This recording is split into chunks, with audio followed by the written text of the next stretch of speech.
ഏതൊരു മുസ്ലിമായ മനുഷ്യൻ അവനൊരു ചെടി നടുന്നു,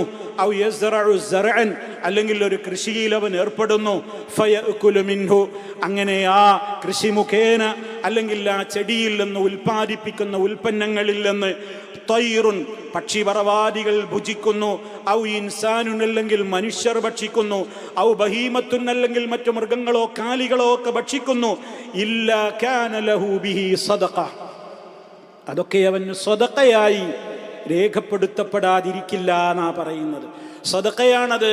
ഒരു ഫലവൃക്ഷം നട്ടുപിടിപ്പിക്കുമ്പോൾ, ഒരു തണൽ വൃക്ഷം നട്ടുപിടിപ്പിച്ചു, നമ്മുടെ ജീവിതകാലത്ത് തന്നെ അത് തഴുത്ത് വളർന്നു, ആളുകൾക്ക് തണല് കിട്ടി, അതുപോലെ തന്നെ ഫ്രൂട്ട്സുകൾ ഉണ്ടായി, കായ്കനികൾ ഉണ്ടായി, മൃഗങ്ങൾ ഭക്ഷിക്കുന്നു, മനുഷ്യർ ഭക്ഷിക്കുന്നു, പക്ഷിപറവാദികൾ കൊത്തി തിന്നുന്നു, നമുക്കത് സ്വതക്കയാണ്.